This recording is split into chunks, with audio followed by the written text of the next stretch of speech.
compartiera a este grupo pues sobre este tema que es muy, muy interesante y para aprender un poco. El doctor Asdrúbal es residente de tercer año de posgrado de la Fundación Abao de Caracas, Venezuela. Estuvo rotando conmigo un poquito, muy poquito tiempo, pero tuvimos la oportunidad pues de compartir un poquito. Y queríamos que hoy le diéramos la oportunidad al doctor de escuchar esta linda clase que él dio. Entonces, ese es el motivo por el que lo invité y por lo que queríamos que él nos compartiera su clase. Estoy dando un poquitito de tiempo, ya se están conectando las personas que no tenían luz, están en conexión. Que ya se están logrando conectar.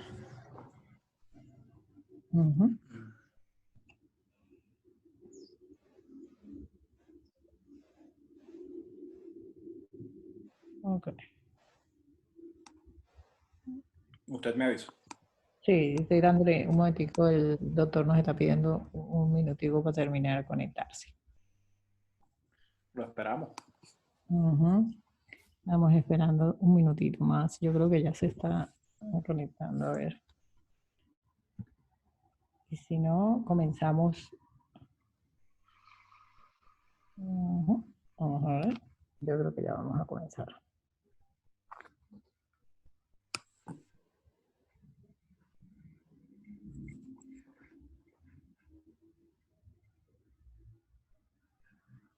Ok, vamos a comenzar porque tiene problemas de conexiones, doctor.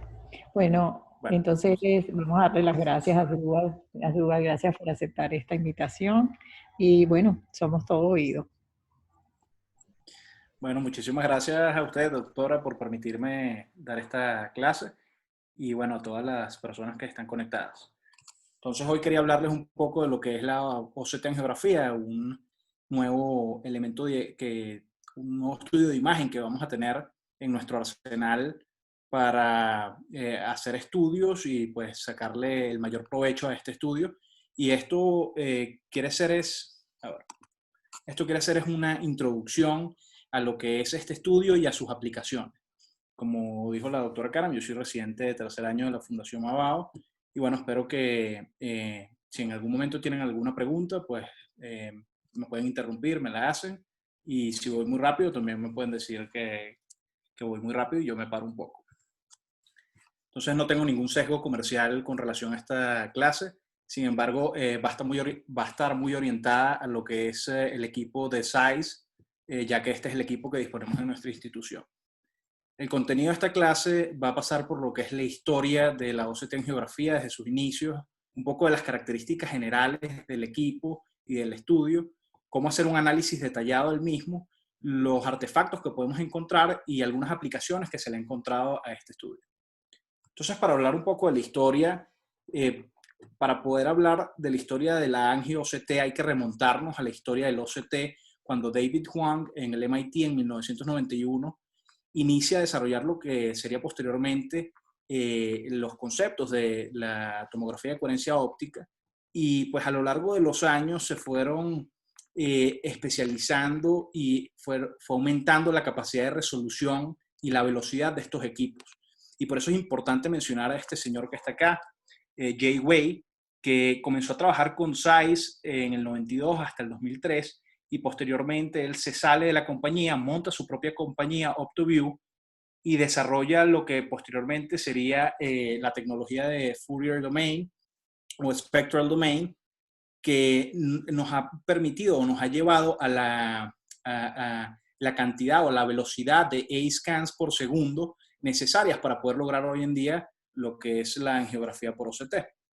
Y ya propiamente la historia de la angiografía por OCT comienza en el 2011, cuando Ricky Wong comienza a desarrollar los primeros algoritmos que van a ser utilizados por estos equipos. Para el 2012, la gente de OptoView comienza a desarrollar también sus algoritmos y en el 2013 ya tienen los primeros prototipos.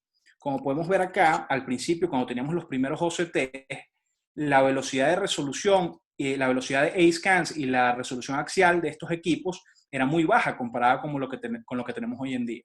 Es necesario haber llegado a tener más de 50.000 A-scans por segundo para poder tener la tecnología suficiente para que estos algoritmos nos permitan desarrollar lo que es hoy la tecnología de AngioCT. Y más recientemente tenemos los OCTs de tecnología swap source que tienen aún mejor resolución y aún más velocidad. Entonces, después en el 2014 se unen otras casas comerciales a desarrollar sus propios algoritmos y sus propios prototipos, y en el 2015 aprueban por primera vez la tecnología de AngioCT en Estados Unidos. La FDA aprueba el Angioplex de Zeiss, y en el 2016 aprueban el AngioView de Optum.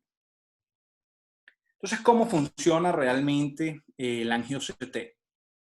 Básicamente, el AngioCT funciona realizando varios B-scans en el mismo sitio. Al hacer varios B-scans en el mismo sitio, este equipo o estos equipos pueden identificar si en esos A-scans que hace el equipo para desarrollar el B-scan hay alguna diferencia, y esta diferencia puede estar dada por movimiento. Y la única estructura que tiene movimiento en este tejido, en teoría, son los glóbulos rojos. Es por esto que al hacer estos cortes varias veces en el mismo sitio, nos permite generar una imagen de alta resolución no invasiva en 3 dimensiones. Entonces, podemos ver que en la mayoría de estos equipos lo que va a hacer, dependiendo de la resolución y el tamaño del scan que nosotros querramos hacer, va a ser múltiples B-scans en el mismo sitio, que pueden ser 4 si es un scan pequeño, o si ya estamos en scans muy grandes, 2 scans únicamente, perdemos velocidad, perdemos resolución, y el algoritmo nos va a permitir identificar en el B-scans dónde hubo movimiento, dónde hay diferencias en la señal con relación a los estudios, a los scans previos. Y esto lo va a marcar como vemos en estas imágenes. Y todo esto nos va a permitir que el algoritmo nos produzca este árbol de la microvasculatura retiniana y de la coroides, permitiéndonos a su vez imágenes en face o de cara, que es una de las cosas que no teníamos disponibles hasta ahora en comparación con la angiografía fluoresceínica, lo que nos va a permitir analizar por separado los distintos plexos vasculares que tenemos en la retina. Si voy muy rápido, por favor, me paro. Entonces, bueno, como les dije, esta clase va a estar basada en el equipo Zeiss Angioplex, porque es el equipo que tenemos en nuestra institución. Sin embargo, bueno, la mayoría de los conceptos se pueden extrapolar a los otros equipos. La casa Zeiss, el equipo de la casa Zeiss que tiene esta tecnología es el Cirrus HD OCT, aunque hay otro equipo más nuevo de Swap Source, pero este equipo, bueno, tiene el beneficio de que no tienes que cambiar de equipo. Si ya lo tenías, con un cambio de hardware y de software, puedes lograr esos 68.000 A-scans por segundo que nos van a permitir trabajar con esta tecnología. Además, recientemente en los nuevos modelos incluye un sistema que ha permitido disminuir la cantidad de artefactos que eran un problema en estos estudios, como los artefactos de movimiento o de segmentación, y estos lo han logrado superar gracias al Fast Track. Y bueno, el algoritmo que utilizan estos equipos de Zeiss es el OCT Microangiography Complex, que como les mostré fue uno de los primeros algoritmos desarrollados para esto. Entonces, en el equipo de Zeiss, los scans que nosotros vamos a poder realizar son estos que están acá. Podemos realizar scans de 3x3 milímetros, de 6x6 milímetros o de 8x8 milímetros. Y podemos hacer la angiografía con la segmentación que trae el equipo, o podemos cambiar nosotros manualmente esa segmentación en caso de que así lo requeramos. Y vamos a tener estos equipos nos van a dar distintas métricas o distintos números que nos van a permitir hacer análisis cuantitativos que todavía están en investigación y de los cuales vamos a hablar posteriormente. Además, podemos hacer un montaje con los scans de 6x6 o de 8x8 para tener un área más grande de la retina con OCT angiografía. Y en los nuevos modelos, la angiografía del nervio óptico nos va a permitir ver los vasos peripapilares, y todavía esto también, aunque tiene algunas métricas que se están investigando, todo está en investigación y no hay ningún parámetro propiamente que realmente se esté usando hoy que nos cambie el manejo de nuestros pacientes. Todo esto está en investigación. Entonces aquí tenemos unas imágenes que nos van a permitir, que me permiten mostrarles la diferencia entre lo que sería un scan de 3x3 a uno de 6x6 y a uno de 8x8. Y como les había comentado antes, cuando una de las desventajas de hacer scans tan grandes es que vamos a perder resolución, ya que cuando tenemos scans de 8x8, solamente vamos a estar pasando 2 B scans por zona o área de tejido a analizar. Entonces eso nos hace perder un poco la resolución en estos, cuando hacemos scans de 8x8. Cuando queremos tener muy buena resolución, nos vamos hacia los scans más bajos o más pequeños. Bueno, ahora vamos a hacer lo que sería un análisis detallado de las estructuras que nosotros vamos a poder identificar y analizar en este estudio, teniendo como a grandes rasgos vamos a poder detallar la interfase vitreoretiniana, el complejo completo de la retina, la coriocapilaris y la coroidis, inclusive en algunos de estos equipos. Y acá abajo tenemos cómo se ven en las angiografías o cómo se ve la angiografía, y acá abajo tenemos su representación en los B-scans con las diferentes segmentaciones de las cuales vamos a hablar ahorita. Entonces, en la interfase vitreoretiniana, usualmente no hay, o en condiciones de normalidad, no hay estructuras vasculares. Cuando nosotros conseguimos estructuras vasculares en esta área, esto va a representar, por supuesto, van a representar hallazgos patológicos, y como en este caso de retinopatía diabética, vamos a poder encontrar neovascularización hacia la interfase vitreoretiniana. Es importante saber que la segmentación de esta fase es, su límite interno es 300 micras por encima de la membrana limitante interna, y su límite externo es la membrana limitante interna, como podemos ver en este B-scan. Y acá, como podemos ver en el B-scan de esta angiografía, tenemos que vamos a tener estructuras vasculares que están yéndose hacia la interfase vitreoretiniana, por lo cual van a estar representadas así en el estudio. Cuando hablamos de la retina neurosensorial, lo normal es que vamos a ver, esto nos va a permitir una visión general de las alteraciones que podemos tener en los plexos vasculares de la retina. Y cualquier alteración que nos pueda producir un daño a la red vascular o crecimiento normal de vasos lo vamos a poder identificar. El límite interno de este segmento es la membrana limitante interna, y su límite externo es 70 micras por encima de la membrana de Bruch. Y aquí podemos ver cómo se ve esta segmentación en una retina normal y cómo se ve en una retina con retinopatía diabética, donde podemos ver en la flecha blanca claramente que hay un área de no perfusión o de dropout capilar que va a estar también identificada acá en el B-scan. Luego, la coriocapilaris, normalmente nosotros la vamos a ver como una red homogénea de vasos con un patrón vascular en malla de pescar, como vemos en esta imagen. Y cualquier cambio patológico nos va a llevar a importantes desviaciones de este patrón, como vemos en esta imagen, donde podemos identificar una membrana neovascular claramente. Entonces, el límite interno de esta segmentación va a estar 29 micras por debajo del EPR, y su límite externo 49 micras por debajo del EPR. Por último, la coroides, usualmente o en condiciones de normalidad, va a tener un patrón vascular más denso que la coriocapilaris, y también homogéneo, y cualquier cambio patológico también nos va a llevar a una importante desviación de ese patrón. Y el límite interno de esta segmentación es 64 micras por debajo de la membrana de Bruch, y el límite externo 115 micras por debajo de la membrana de Bruch. Es importante tener claros estos datos, porque en algunas oportunidades el equipo nos puede arrojar artefactos o errores de la segmentación, y es importante conocer bien cómo se deberían segmentar o cómo se segmentan las diferentes áreas de la retina en estos equipos, que pueden ser diferentes de un equipo a otro, para poder hacer los cambios manuales. Bueno, ahora adentrándonos un poco en lo que sería la segmentación de las capas de la retina, vamos a tener que este equipo nos va a arrojar diferentes estructuras que podemos ver dentro de la retina.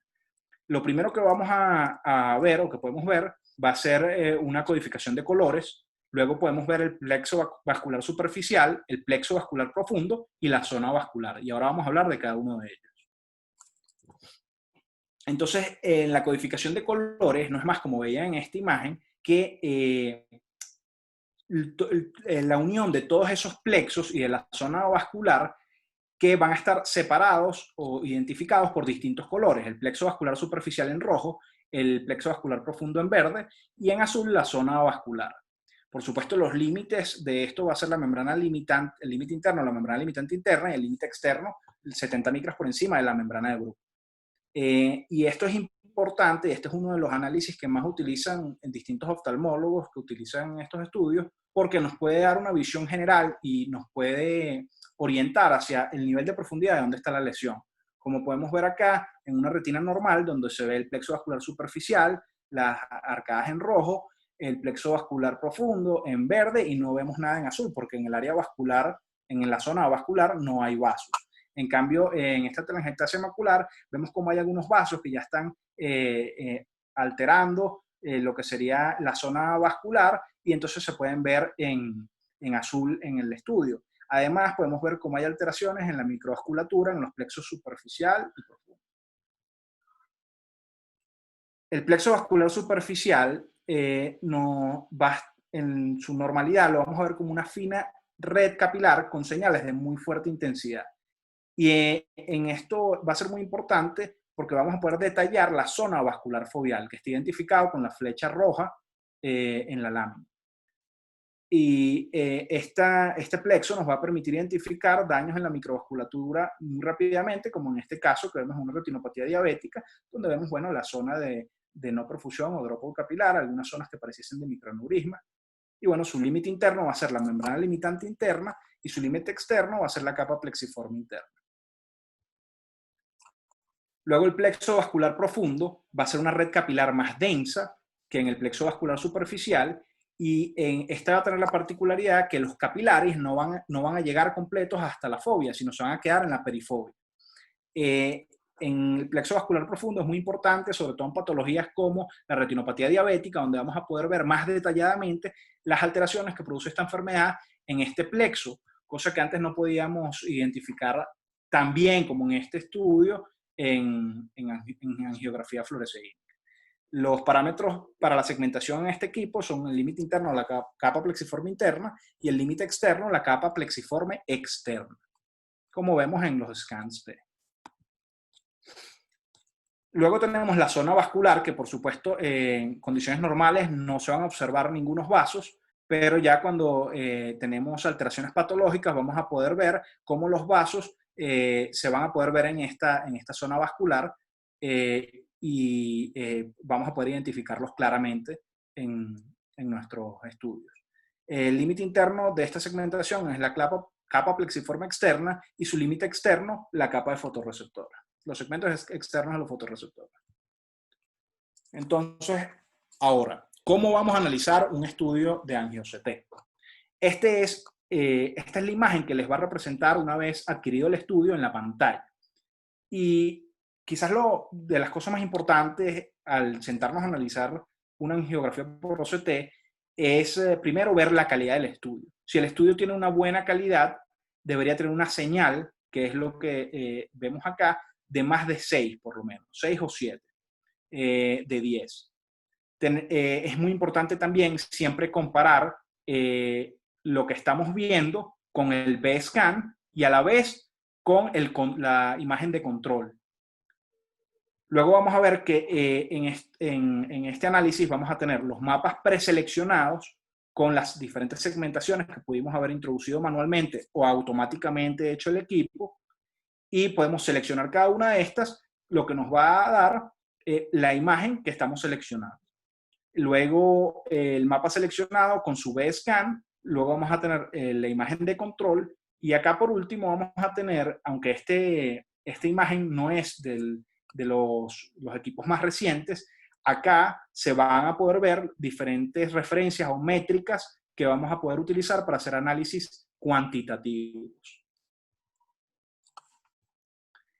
Entonces, algunas de las métricas que nos da este equipo de SAIS van a ser la densidad capilar y la densidad de perfusión, siendo la densidad capilar una medida en milímetros cúbicos que nos va a dar midiendo la totalidad de los vasos capilares que se están tomando y dividiéndolo entre el área total del estudio que estamos realizando. A diferencia de la densidad de perfusión, por lo cual esto nos va a dar un resultado entre 0 hasta un número indeterminado. En cambio, la densidad de perfusión va a ser la cantidad de píxeles que hay en zonas vasculares dividido entre la totalidad de píxeles que estamos tomando en el estudio. Y esto nos va a dar un número entre 0 y 1. Y esto lo podemos encontrar, esto es lo que les decía, esto es lo que vamos a ver en esa área del análisis. Entonces, acá vamos a poder dividir vamos a poder seleccionar entre la densidad capilar y la densidad de perfusión y ver estos parámetros. Todos estos parámetros, sobre todo la densidad capilar, se están investigando para ver si pueden ser se pueden ser usados como criterios de severidad en un futuro. Sin embargo, esto está todavía en investigación. Pero también tenemos algunas métricas en referencia a la zona vascular foveal. Y estas van a ser el área de la zona vascular foveal, que va a ser el área comprendida entre los límites de la zona vascular, el perímetro y la circularidad. Que la circularidad es algo particular que tiene este equipo, que es una medida que va a hacer la diferencia entre un círculo perfecto a el perímetro analizado en la zona vascular.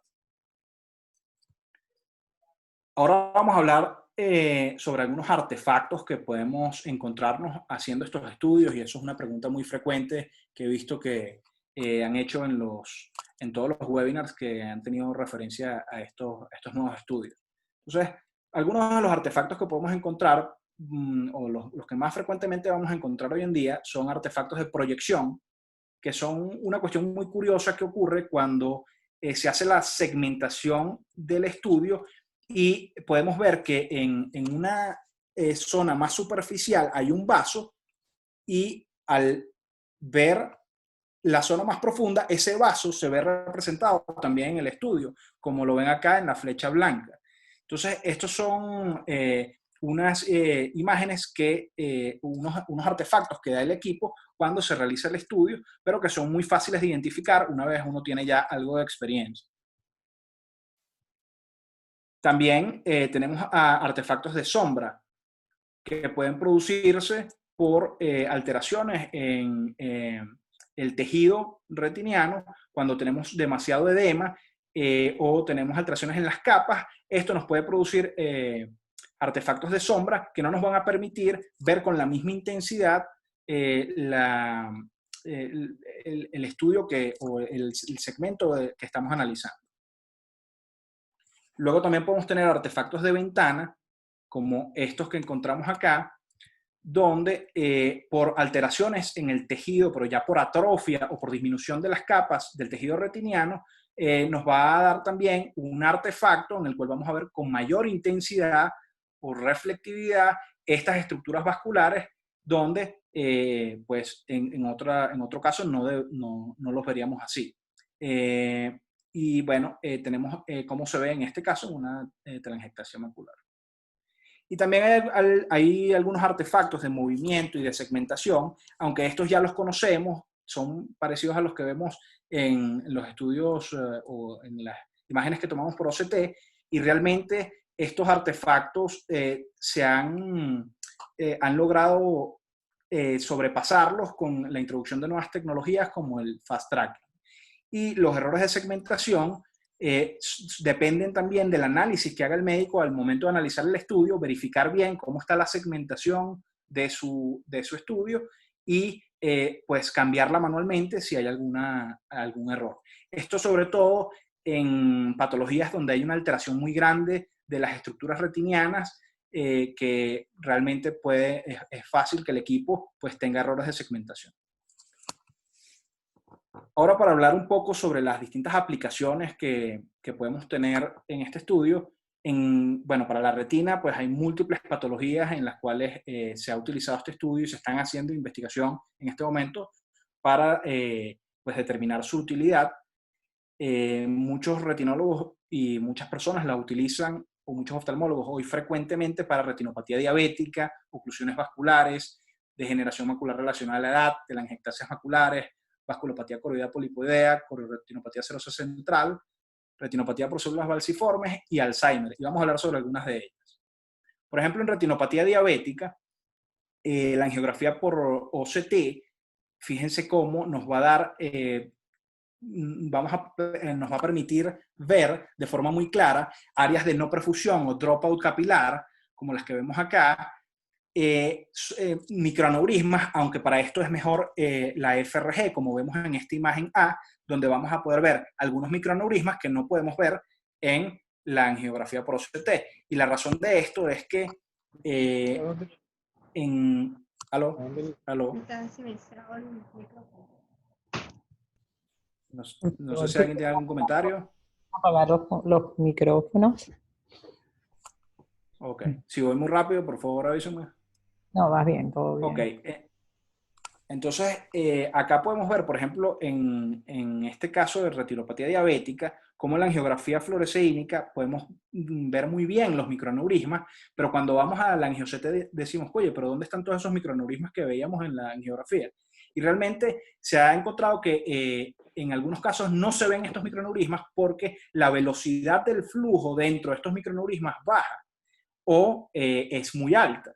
Y usualmente es que es más baja. Y entonces el equipo no logra identificar ese sector como que hay movimiento y no lo marca.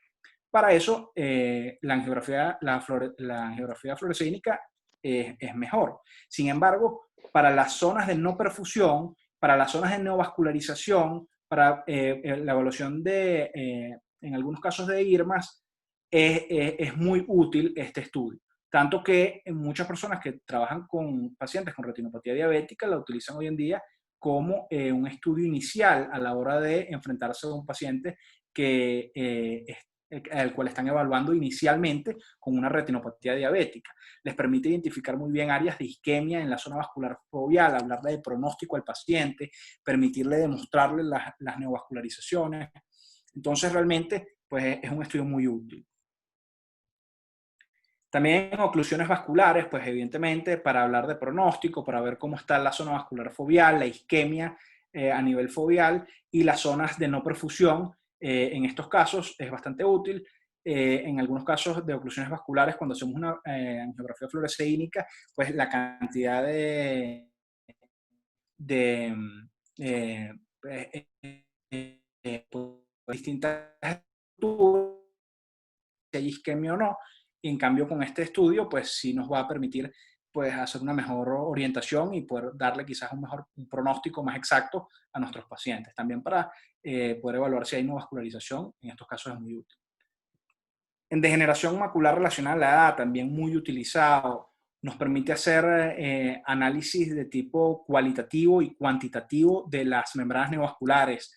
De tipo cualitativo podemos evaluar el tamaño, si tiene halo perilesional, ramificaciones, los espacios entre asas vasculares, y todo esto también se está buscando evaluar qué tanto pueden ser biomarcadores de cronicidad, y en esto hay oftalmólogos como el doctor David Saraf que están trabajando frecuentemente en esto. Todavía no hay nada que nos permita concretamente decir si van a ser o no biomarcadores de cronicidad, pero se está estudiando sobre ello.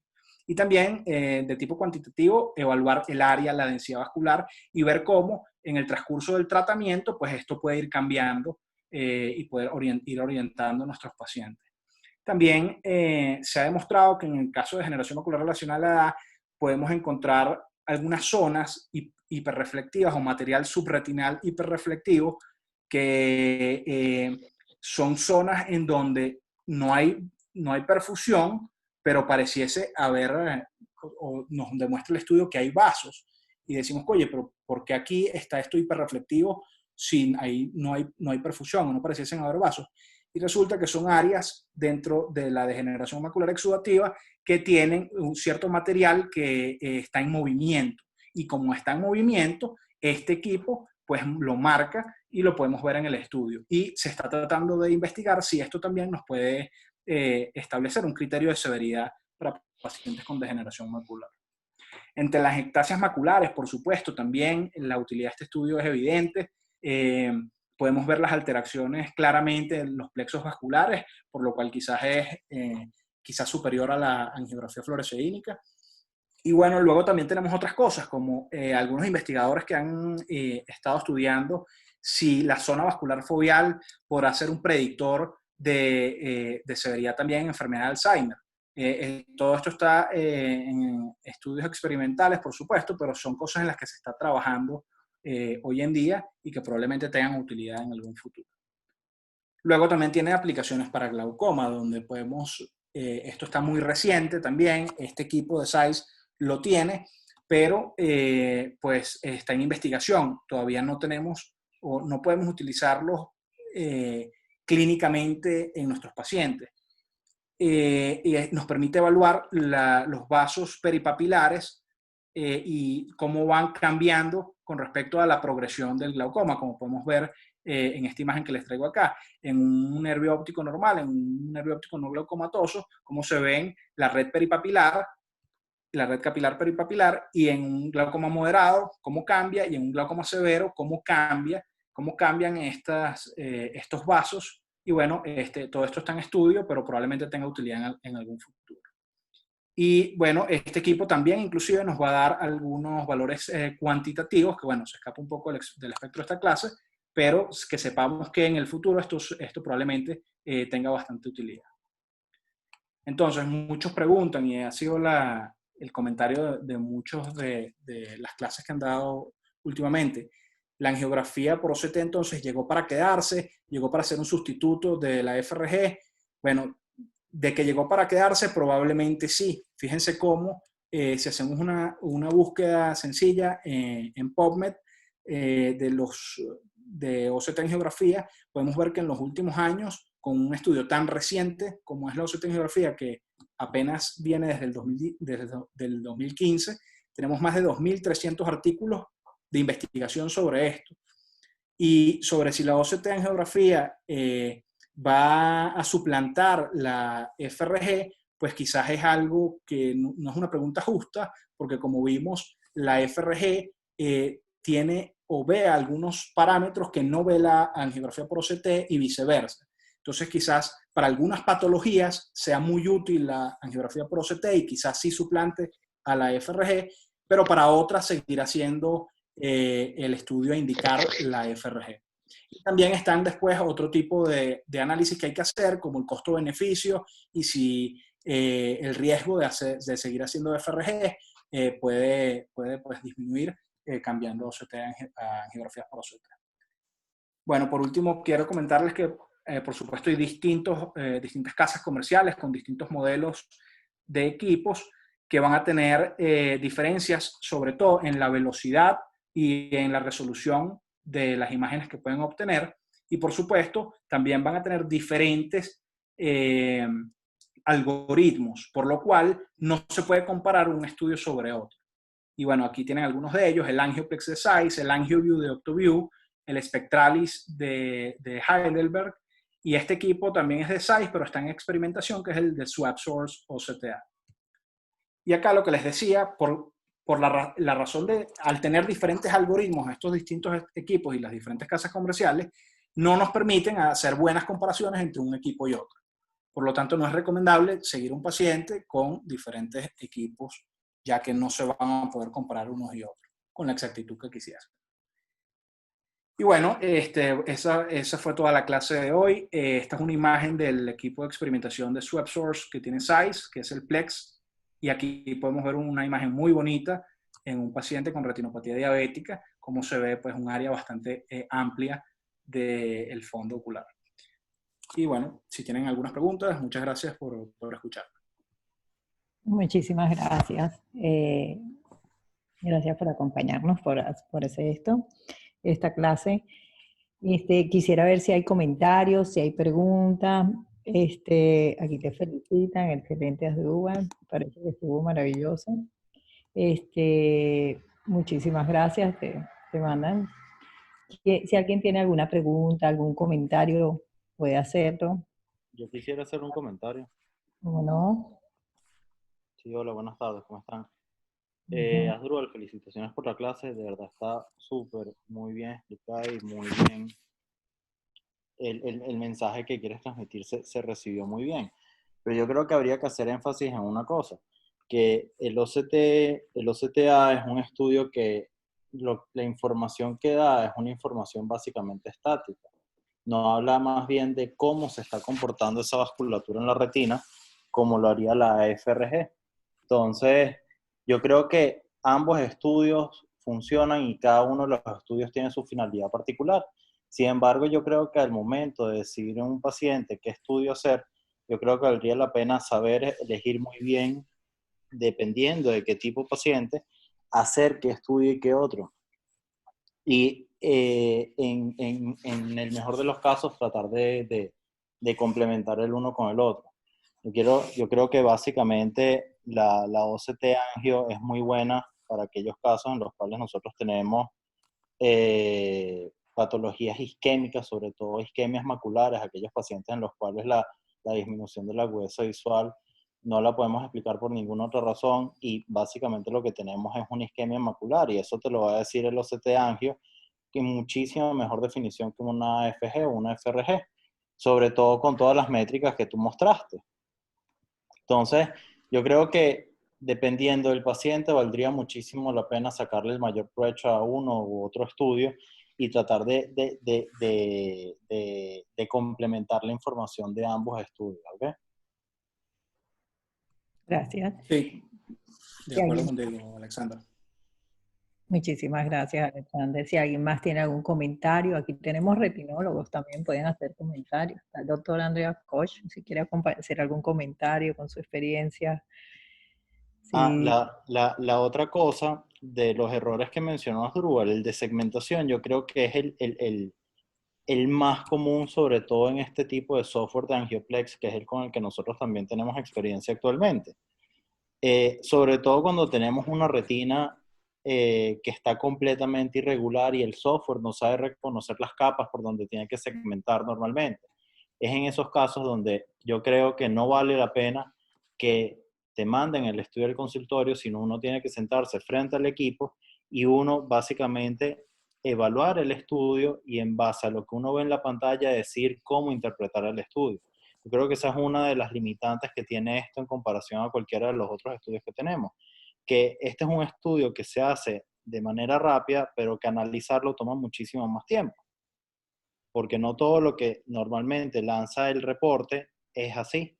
Entonces uno tiene que tomar muy bien y tomar muchísimo en cuenta cómo está hecha la segmentación, sobre todo en aquellos pacientes en los cuales tenemos membranas neovasculares o en aquellos pacientes en los cuales la arquitectura retiniana está completamente alterada y la segmentación que realiza el software del equipo es completamente errónea. Yo creo que son cosas que uno tiene que tomar en consideración a la hora de realizar la interpretación de los resultados y es lo que nosotros nos hemos dado cuenta uh, con la experiencia que tampoco es tan larga la que tenemos, ¿no? ok, está bien. Gracias, Alex. Sí, completamente. ¿Algún otro comentario o alguna otra cosa? Aquí tiene muy lindo, muchas felicitaciones. Pues, las gracias, impecable, doctor, excelente presentación, felicidades, muchas gracias, Asdrúbal, excelente. Te hacen una pregunta, ¿vale la pena pedir el estudio en caso de edema macular extenso? Ajá. Bueno, muy buena pregunta, porque como vimos, podemos tener artefactos de sombra que en estos casos, donde tenemos mucho edema, nos pueden alterar la interpretación del estudio, porque podemos ver zonas que deberían estar hiperreflectivas, que se van a ver hiporreflectivas, pero si realmente nosotros sabemos que está ese edema, interpretamos bien el estudio y hacemos la modificación de la segmentación que nos pide el estudio, entonces sí puede valer la pena hacerlo, por ejemplo, en el caso de una oclusión venosa, donde vamos a tener mucho edema macular, podemos hacerlo para tratar de ver qué tanta isquemia macular hay. Yo pienso que sí, pero es muy dependiente, como decía Alexander, del operador. Y por eso estos estudios vale la pena sentarse uno a hacerlos y analizarlos en el mismo momento en el que los estás haciendo. Otra pregunta tienes acá. Y en los miopes altos. Bueno, para los casos de miopes altos, en los miopes altos también es muy difícil, la segmentación que te da el equipo probablemente no te va a funcionar y vas a tener que manualmente segmentar lo que quieres ver. Y probablemente para estos casos donde son miopes muy altos, extremos, vayan a ser mejores los equipos de Swab Source que tienen mejor velocidad y mejor penetración. Okay. Vamos a ver si hay alguna otra pregunta. Te mando las gracias por las respuestas. Si hay alguna otra pregunta, algunos comentarios, doctor Musi, ¿quiere hablar? Sí, claro.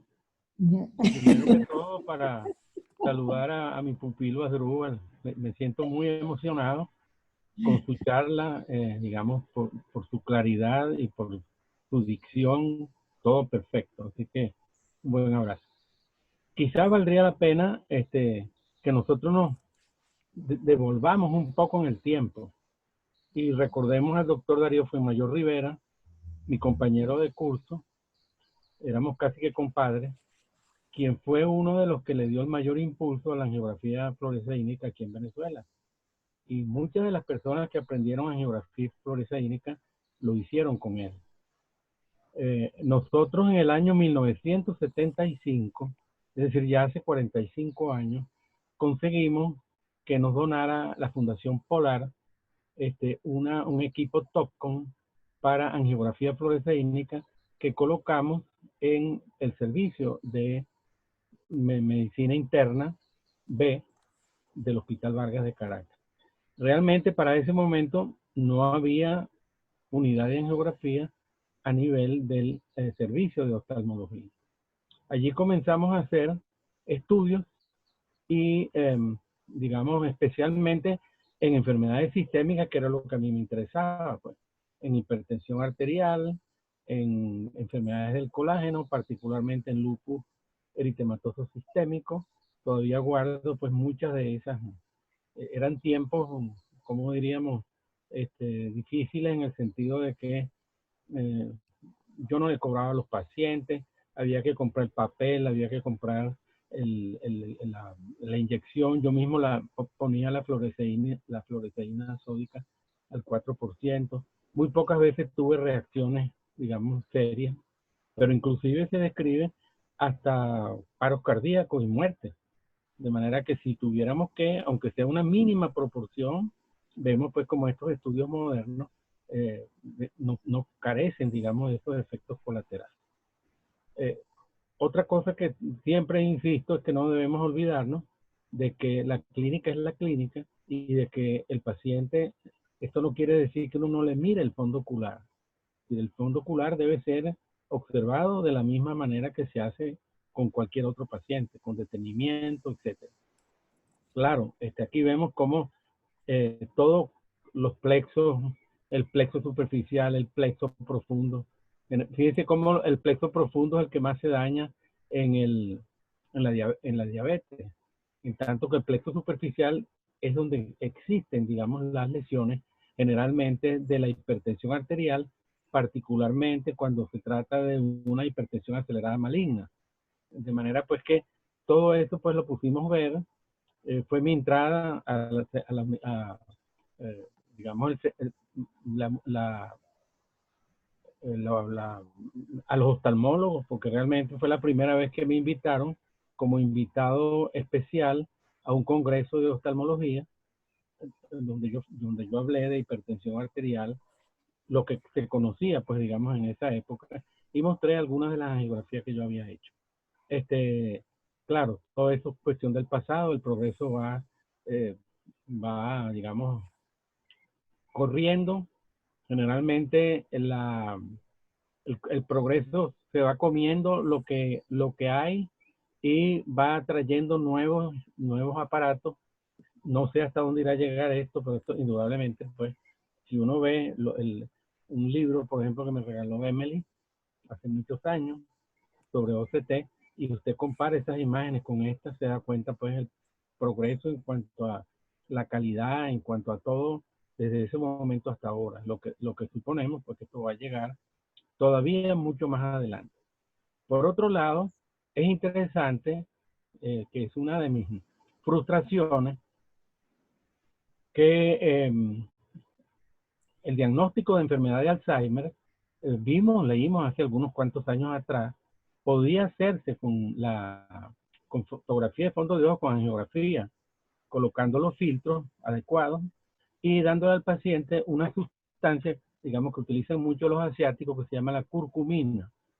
La curcumina lo utilizan mucho como, digamos, se dice que es antioxidante, también puede ser utilizado para aderezar los alimentos y es una cosa de color amarillo. ¿Cómo descubrieron eso? Realmente yo no lo sé. Pero inclusive no pudimos nunca hacerlo. Yo dije inclusive, yo me voy a tomar la curcumina y ustedes me hacen el estudio y me dicen cómo estoy, pues. A lo mejor me hubieran encontrado una pila de puntos ahí, porque se ven unos puntos como los que tú mostraste allí, que tienen un color como de oro viejo sobre la superficie de la retina. Entonces se ha visto que las personas que tienen esas lesiones, digamos, probablemente se adelanten a la aparición de una enfermedad de Alzheimer. Entonces yo decía que una de las cosas interesantes de la enfermedad de Alzheimer es que la persona pierde el olfato. Que si en un momento dado nosotros por lo menos podríamos, digamos, escoger algún grupo de pacientes y se ligaba a eso, a la pérdida del olfato, probablemente pudiera hacerse un diagnóstico precoz. Desgraciadamente, esa es una enfermedad en la cual se han tratado muchísimos medicamentos y ninguno realmente ha funcionado. De manera, Drupal, estoy muy contento de haberte oído. Tuve algunos inconvenientes al principio, pero logré llegar a tiempo. De manera que recibo un buen abrazo y que sigas pues estudiando, progresando y sobre todo enseñando. Que todo lo que sepas, comparte. Esa es la parte más importante en la función docente, el compartir, el enseñar y el no dejarse nada metido en el bolsillo que tú no puedas compartir. Bueno, fue un gran placer y Dios los bendiga a todos, pues. Tenemos una pregunta más. Gracias. Tenemos una pregunta. Muchísimas gracias, doctor Musi. Gracias, doctor. Muchas Lástima gracias. que ese estudio no siguió y si hubieron pocas publicaciones. Incluso hicimos un caso en Venezuela, lo estudiamos, doctor, pero esa paciente tenía tiempo tomando, pero el problema con eso era que nunca se sabía cuál era el tratamiento, o sea, la dosis, cuánto tiempo debía recibirlo el paciente antes de hacer el estudio. Y lo último que yo vi fue la publicación de los británicos y era un grupo muy pequeño de pacientes. Te tengo otra pregunta acá, Dhruva. Quiero saber si se puede extrapolar los 10 y 5 diámetros de disco que se consideran en la angiografía fluoresceínica para oclusiones venosas. Disculpe, doctor Caram, no le escuché muy bien la pregunta, se cortó Quiero un saber segundo. si se puede extrapolar los 10 y 5 diámetros de disco que se consideran en la angiografía fluoresceínica para oclusiones venosas. Bueno, oye, la verdad es que no te sé responder con certeza esa pregunta porque me parece que quizás no sea... realmente las mediciones a nivel del fondo ocular van a ser las mismas, ¿no? Porque estamos evaluando pues las mismas estructuras y si pudiésemos extrapolar lo que mide un diámetro de disco en un angio-CT y llevarlo a una fotografía de fondo de ojo y medirlo también. Entonces, me imagino que sí. Ahora, no sé si eso lo están haciendo realmente para algo, ¿no? Realmente es muy fácil evaluar las zonas de dropout capilar, de isquemia en una angiografía por OCT, por lo que quizás no encontraría la utilidad para eso. Ok, está bien. ¿Puedo agregar algo? ¿Cómo no? Emily. Sí, claro. Eso se refiere a la clasificación de Earlyhouse de la diabetes, que se utilizó en una época. Lo que me escribieron es en las oclusiones venosas. No sé. Bueno, porque no veo por qué las oclusiones venosas, quizás sea probablemente más relacionable con la diabetes.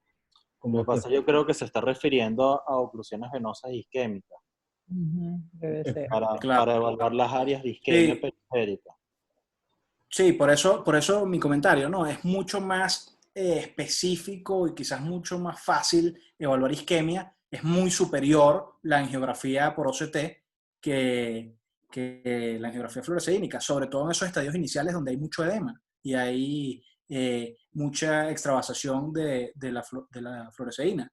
Entonces, que nos bloquea o que no nos permite ver por la hiperfluorescencia las estructuras vasculares que están por debajo. Entonces, mira, la verdad es que yo creo que es muy superior. Y con respecto a lo del Alzheimer, doctor Musi, a mí me llamó muchísimo la atención este grupo de investigadores porque lo que están ellos evaluando en angio-OCT es el área vascular foveal.